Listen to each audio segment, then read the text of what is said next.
the Real Estate U podcast with Lettiann. Welcome back to our podcast, Real Estate U with Lettiann, and season 5. We are in the kitchen. Today, my special guest is Daniel Simanovsky. Daniel, welcome. Thanks for having me. Super excited to be here. This is so fun. Daniel is with Avidity Insurance. However, I feel like I've known Daniel, so we've talked about the importance of social media. Absolutely. So during the stay-at-home order, which was, of course, months, even years ago at this point, but I became friends with so many cool people, literally friends. Like, I know that I could call you and go, Daniel, my car just broke down, and you'd be like, where are you? I'll come pick you up. Yeah, 100%. But we've never met in person. No, we haven't. We literally just met like 15 minutes ago as Daniel was getting set up here. So I'm tickled to have you here. Yeah. Thank you so much. We're besties already. I like where totally. this is going. Yeah. Absolutely. Yeah. Yes. So the power of social media, not only for friendships, like-minded people connecting. Absolutely. And then, talking about your business. So you sell insurance. Right. Exactly. I'm a real estate professional, and that's not even how this all got started. No. I love what you do on social media. Thank you. So please put your handles out there for people. Yeah, so you can follow me on, it's really just my name, Daniel Simanovsky, whether it's Maybe Facebook or... Spell it? It'd probably be on the screen. Yeah. It's Simanovsky. there's like 10 or 11 words in it, but we're good. It's Daniel Simanovsky. You can either find me on Instagram, Facebook. I'm pretty active on Instagram a lot. I really like that platform. I had to notice. TikTok as well is a little bit where I start to do my dance moves. I've been known to dance on a few countertops as I'm sure you've seen, so apologies. Watch your head on the lights. Yeah, I will. Okay. Is that? Yeah, I'll be okay. I can manage. Okay. It's been a really great outlet for me. I think in today's world, no one wants to be bothered face to face to a certain degree. I mean, relationships still are strong and out there, but there's no better way of getting in front of someone than through social media. I mean, how else can you just get in front of everybody on the regular? You've got hundreds of people following you, even though sometimes it's your close friends, but oftentimes it could be completely strangers. And you have this platform, which is amazing. You can just hop on and tell them whatever you want. Or in my case, sometimes I do a little dancing and some other things that, liven up the scene. So it's been great. And to meet people like you that also share the same passion has been awesome. So. Yeah. Do you think there's a misconception? So Daniel's he's an insurance salesperson, and we're going to get into that and the importance of insurance, but it's also the importance of relationships. You're in the relationship business. Yep. I'm in the relationship business. 100%. But just kind of turning back to social media, you speak with a lot of real estate agents. Mm-hmm. What's their struggle? And I talk about this all the time on my social media. Yep. If you're not on social media, you're 25 years in the dust. Correct. Yeah. No matter what your reasoning is, like, oh, that's not for me, or oh, that's for my teenage kids, or whatever, that's not true. Mm-hmm. It's free advertising. You have a YouTube channel. You have your own, as one of my producers says, it's a free TV show. Oh, 100%. Why aren't you utilizing that to tell the world about your value or provide value to others or answer people's questions? It's not about you like, oh, look at me, look at me, look at me. It's not. I mean, you can tell it's not look at me. Yeah, we're not in front of the camera right now, just all about us. No, not at all. So that's a great question, and I'll try to make it a short answer because I've seen a lot of things. I think you can literally break it down to the fact that I think a lot of people struggle with putting themselves out there, being vulnerable, looking stupid, being afraid that they're gonna come across a certain way and that might potentially hurt their business. But what I have found through just doing this and communicating with people like you is if you're just authentic, if you're just yourself, you're gonna resonate with people. Look, not everyone is gonna be Daniel's fan. They're gonna be like, this guy's a little bit too much for me. And that's okay. That's not my flavor. Mm-hmm. So I always tell people, you don't have to be someone you're not or try to pretend to be someone that's not really authentic to who you are, because those aren't the people you wanna attract anyways. I wanna work with people like you, others that, find me entertaining or enjoyable and be like, I want to be around that guy. Yeah, because I want to be around them as well. So I think part of that is the struggle. And it's weird. It's weird to be in front of the camera, hearing your voice. Obviously, it's not, people don't do that all the time, right? So getting in front of it certainly can be a challenge for a lot of people. I hear it all the time. I hate the way that I sound. I hate the way that I look. Ugh. And I'm just like, stop. You're overthinking it. people don't nearly pay as much attention to it as much as you think. We're all internal anyways. We care more about ourselves anyways. They'll have to get over that in order to get to the next step. 100%. So I work with them to get them a little bit more confident in that aspect. And then the second step is like, okay, now what do I do? What do I talk about? I'm a realtor. Who cares? It's boring. I'm like, but that's you saying it. That's your thought. You don't know what people are going to be interested in. So I talk to them a lot about documenting, which is versus creating, which is something Gary Vee has always talked about. Straight up, I get it. And so it allows them to, instead of thinking like, oh God, what am I going to come up with today? That's just going to make you overwhelmed and stressed. Versus like, oh, I'm going to inspection. Something came up. Let me get on my phone and talk about what just occurred. Check out this boiler. I've never seen a boiler. Exactly. Or here's me walking my dog. Yeah. Or hey, I just ran over a mailbox. This is a problem. Yeah, crap. This actually happened. Exactly. Yeah. So you can don't actually go on and run over someone's mailbox. You've only done that once or twice, right? I don't need to do it anymore. Exactly. No, I'm just kidding. Yeah. So I think it's a challenge for a lot of people. If it's something completely foreign and new, it's gonna be weird and uncomfortable. But it's similar to like riding a bike. It's not like you just got on it and took off. Like it still takes practice. Even I myself, in the beginning, all of us, right? And I mess up on video all the time. It's F this and F that, and we cut all that out, and then you're like, oh my God, he's amazing. But don't you think what their biggest fears are the biggest reasons why people watch? Yeah. It is. Yeah. People, especially live, like this is a live show. Right. If we fumble, I'm going to go, we just fumbled. Yeah. I might even say that. But the thing is, people are like, oh, I wonder what's going to happen now. Or, oh, I wonder what Daniel's going to make. Or why are those Russian shot glasses here? We'll let you know shortly. Oh, yeah. I tell people, and we'll move on to insurance and then get this wonderful meal that your mother prepared for us underway. We see ourselves, well, for men, probably when we brush our teeth, right, when we comb our hair, and when maybe we're getting dressed. That's all the time we see ourselves. Yeah. What? All of 3 minutes in an afternoon or a morning? Right. But what if I saw you every day? I see Will, our office coordinator, every day. I know what. That's what the way people see it. Yeah. So why are you going to get your hair done for a video that you're not even going to look like yourself? Right. People are going to go, man, that's so staged. Exactly. Don't do that. No. The more real, the better. And the other thing is like, granted, we have an amazing setup and you've come a long way, but you probably didn't start out with, a whole team. Same, I have a videographer and we have a studio, but I started out on my phone. Phones are fine. Phones are great. They're amazing. Like literally just pulling it out, getting on it as. Yep. It's the message that's more important than the actual production, right? So if people care, like if I do something and it's funny and it's like on my cell phone, great, and I get the same reaction versus professional camera. If I have a golden retriever and someone's like, oh, I already kind of like Lettiann, but well, she's got a golden retriever too. Oh, game over. And then it's like, game over. Right. So you're looking for commonalities. Yep. And people are going to know, like, and trust you, hire you. 100%. Maybe just meet you for coffee, become friends, whatever it might be. Okay, we're going to move on. We've really nailed it with the importance of social media. And no matter what business you're in, wouldn't you agree? Doesn't matter what business you could sell weed whackers. Weed or weed whackers?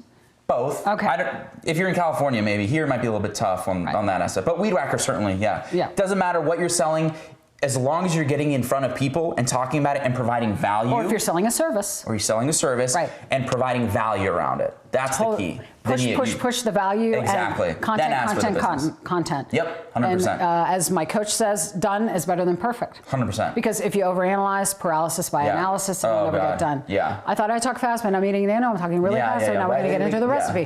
What has your mother gotten together for us now today? To the good stuff. What we're cooking is a traditional Russian Blini. Because you're from? Russia. Born in? St. Petersburg, believe it or not. Yeah. So now I'm going to need your social security number. No, we'll get that. Access to your internet. Okay, we'll might figure it out not be later. mine. Okay, that's fine. I have to send them back to Uncle Boris to figure out, He doesn't know you're here, does he? Anyway, so the thing with this is it's authentic to who my upbringing. So yes, I was born in St. Petersburg, Russia. Moved over when I was 5 months old. As you can imagine, Russia was not the greatest place to From Russia with Love. From Russia with Love. There you go. Yeah, my mom was actually a James Bond girl. I bet she was. Yeah, She's lovely. I've seen her in some of your videos. Yes. So this is something that you now. This version's a little bit different. Now that I'm older and have a much more sophisticated palate, I like the caviar and the creme fraiche. This is a treat, and I'm just continuing on with this. Yes. Pronounce kefir for us. Kefir. Kefir. Yeah, Kefir. it's like a thick kind of... smells like buttermilk. Yeah. Right. Yeah, exactly. Okay, so I've got 1 egg, 1 cup of kefir. Yep, exactly. And I'm whisking that together. Whisking. I don't want this episode to go by fast. Yeah. And when Andy's hand goes up, that's when we really start talking fast. Yeah, absolutely. So I thought we'd get this really... Whoa, here we go. Easy, partner. Okay, let's put that. Let's have you do something. Okay, yeah. Let's put the baking soda. So I will tell you guys, I've actually never cooked this before. I'm not the best cook. I've always been fortunate to have my mom, and she literally does everything. So I'm learning just as you guys are right now, which is great. So you're gonna put the baking soda in there. What would I do without you? I know. We're gonna put that in there like that. Wait, let me do a little Emerald Lagasse. Sure. Bam. Okay. Now we're talking. Ooh. There we go. Okay. All right. So we're mixing that up. Now I'll let you keep going, so your mom will see this and be really proud of you. She will be so proud. Good. Incorporating that together. I think the together. only other time that she's been proud is when she came to, they used to never come to any of my sporting events growing up. She came to one basketball game finally in senior year when I played varsity basketball, and I got in and I probably hit 3 threes. Like it was like out of a movie. And she goes, he's incredible. He's like Shaquille O'Neal. Like the whole place erupted. She didn't know what was going on. So it was Why didn't she come to your games? Because you're so loud, or it could be that they just I don't know. They're Russian. I grew up very traditionally Russian. Like they didn't do sports and all the other stuff. Like I'm gonna let you keep going with that because I'm gonna get your pan hot over here. Awesome. That sounds funny. Yep. Did your mom really want olive oil or cooking spray? Either one's fine. Okay. Whatever's easier. Okay. Yeah. So traditionally, yes, I grew up Russian. Moved to Kansas when I was probably like 11 or 12. So kind of what I consider myself as a Midwestern European is kind of how I look at it, right? I'm very much from here, but I have those Russian roots that give me that little, it's kind of actually how I met my wife. So when I met her, she asked me where I was from. We met in college in Lawrence. And I was like, oh, I'm Russian. And she's like, and I'm like, no. Ты очень красивая девочка, and that means you're a very beautiful girl. Probably a cuss word and something. She's learned the cuss words these days. She is beautiful. Thank you. And your daughter is like just a little nugget. You just want to bite her. She's so cute. She's the all right, let's move over to here because it might be getting dark soon. So, all right, let's go. Okay. So now we're gonna do. Let's grab this. We'll do one of these. Yep, that's fine. Okay. I'm here if you need me. Well, already making a mess, but here we are. No, it's fine. Here we are. There's time after the episode for you to clean up. So tell me so you're pretty passionate about cooking. Obviously you have a cooking book, but where did you your mother taught you, your grandmother, like where did the passion come from? Aunt Letty, first and foremost. Yep. So she's my dad's sister, angel on earth. My mother, my grandmother, my great aunts, Italian heritage. Yep. You can read all of that in the intro in my book, which I have a copy for you. Where are you going to sign it? I already did. Thank God. Yes. Nice. So I know you've never made these before, so you're just going to want to let them sit for a minute. Okay. I know you want to play with it. I feel like I want to flip. Right. You know what I mean? I have this feeling like I need to be flipping. Kind of acting like you're ready to flip. Yeah. Is this a good time for maybe a small sip of something? Or is that later? That's later. Okay. That's later. That's because I didn't know if you needed any water or anything. Oh, yeah. That's the final touch. Gotcha. So what do you call this dish? So these are essentially pancakes, right? But they're considered Russian pancakes, and they call them Blinis. Okay. So it's very much a pancake batter texture, very similar. I think that the kefir and a little, adding caviar. Obviously, you don't see most Americans sitting around putting caviar on their pancakes for breakfast. But a Blini is typically rolled, no? It can be. Okay. So there's different versions. Okay. This one's a little bit thicker. You can certainly get like the really thin one. Okay. And I think that's kind of what you're talking about. This one's just a little bit thicker. Can I flip? Yes, what do you think? You can flip. I'm going to turn your fire down here. Oh, I am just... You got this. Okay, all right. Okay, that one's yours. Oh. Yep, that's certainly going to be mine. You do not want that one. No, that tastes the best though. And that's true. the first round of pancakes, right? Well, you get the pan ready. You got to see. There we go. See? Look at that. It's beautiful. I mean, should I have my own cooking show or? Probably not. Okay. All right. Well, it's worth asking. Yeah. But you can come back on mine. Thank you. So I'll probably just stick to insurance then. Let's tell a little bit more about the insurance, and then we're going to get these plated up for everybody. Yeah. But let me say this: if we've got 5 minutes remaining, but what I want to tell you, if you are enjoying what you're seeing here, please, and you'd like maybe the Bellini recipe from Daniel's mother, please go to our website, Lettiann.com/Season 5 recipes. Also, if you have any questions for Daniel, or maybe you have questions for me, or maybe you have your own Bellini recipe and you'd like to email us, please email us with your questions, answers, and comments. Email realestateu as like university, realestateu with Lettiann at Lettiann.com, and we'll get back to you. We look forward to hearing your stories about food and friends and social media and Bellinis. I can always ask my mother if she's available for hire. She's not working right now, so you know there's always a good opportunity to come to your house. I don't know. I'm just saying. I don't want to speak for her, but there's a good opportunity that might happen. She might. She might. So I'm going to give you that back, Daniel, and I'm just going to slide these hot ones on here because I bet they're really good hot. And I think we should do some. I'm going to bring these over. Okay. And you can dress these Bellinis. We'll know that the ones that are burnt in the middle are the ones you made. And the ones on the outside are the ones Mom made. Which are actually probably the ones that are actually edible. Kidding about the burnt because they look really good. Yeah, they actually didn't turn out too bad. Alex, what do you think? Don't those look great? All right. All right. All right. So this is creme fraiche. I'm going to clean up your area while you're doing that. Which is cultured cream. And so there's a couple different ways you can eat these. I grew up eating them with like something sweet, so like jam. Ooh, yeah. So you can put jam on them. Jam on. Jam on, Bob Marley. And in Russia, they love Bob Marley, believe it or not. From Russia with Love. Yeah, exactly. So Simanovsky. Yeah, they nailed it. Of course I did. There you go. No teacher in school could ever pronounce my name. Yeah. So you're gonna put a little creme on there. Like a nice little dollop. Just a little dollop. These are Mom's, right? So we're gonna do it like that.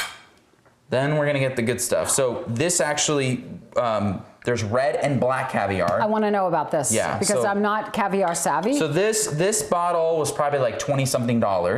If this was black, it'd be like $150. Black is much more, I don't know what's the word to use. Like it's more rare. More rare, maybe more luxurious. Special. Maybe they just put a higher price tag on it, so you think it is. It could be. It could be. That happens. But black certainly is more expensive. They have a little bit of different taste. I like red. I do. You prefer the red? I prefer the black. Oh, you? Yeah. Of course. Yeah, because you have fine taste. Of course. I know someday I will get a call from an uncle out in Russia who's like, listen, I'm a czar. I have nobody to leave this castle and palace to. I need you to come. And I'm like, I'll be right over. Yes, I'd be happy to. Okay. Give them my number. I'll sell you the estate. Yes, perfect. All right, so I'm gonna give you this one. Thank you. All right, and then I'll do this one. However, before we officially eat that, it's tradition. Things are getting crazy. To have a little chilled vodka along with your Bellini. So when in Rome. Yes, exactly. And to really take it up a notch, I brought shot glasses with Mr. Putin's face on it and Mr. Yeltsin's face. So which one do you prefer? Which one do you hate less? Which is pretty hard to do. This guy's creeping me out. All right, you'll take Putin. All right. So let me give you a little of this. There you go. So pours like oil in the freezer. 100%. Gotta put it in the freezer. Well, because you know it's so cold, so there's there's nothing. Just put it right in your igloo. You do. So 100%. Snow fort. They go a lot of ice fishing. Ice hotel. Yep. Oh yeah. So we're gonna look at Alex. Cheers. Are we shooting or are you taking a sip? Which way are you going? Come on. Okay. All right, so that's good. It's delicious. Yep. It makes the caviar even better. It does. And then go ahead and grab your Bellini. This looks wonderful. Oh my word. Pretty good, huh? Oh my gosh, that is so good. Yeah. So it's very, like I said, very traditional pancake. The creme fraiche and the caviar. This is so good. What's your mom's name? Marina. Marina. And then my dad's name's Michael. In Russian, it's Misha. My name in Russian is actually Danya. And so, yeah, so I understand everything in Russian. When they talk to me, they talk to me in Russian. I usually respond back in English because I lost it a long time ago because obviously growing up in the Midwest. But you know what they're saying. But I know what they're saying. So when they call me not nice words because I was not a good child, I was like, oh, okay, I really messed up. But, I don't believe that. Okay, no, I am. We're gonna have to wrap it up. I'm getting the cue from my producer. So I wanna thank you, Daniel. Yeah. Daniel, I can't believe we met now it's like a year later, but it's been crazy. I've known you for like 5 years. Likewise. So thank you. Thank you for all of this wonderful food. Marina, thank you, Marina. Thanks, for Mom. helping. Spasiba, that's how you say thank you, spasiba. Spasiba. Nailed it. So thank you for tuning in to our podcast, Real Estate You with Lettiann, Season 5 in the kitchen. If you'd like a copy of this recipe, perhaps you'd like a copy of my book, please go to Amazon.com and search Homes That Cook. If you'd like Daniel's recipe, please go to our website, Lettiann.com/Season 5 recipes. You can download this recipe as well as all the recipes from Season 5. Please subscribe to our YouTube channel. We thank you for watching. We appreciate you, and we'll see you on the next episode. The Real Estate You podcast with Lettiann.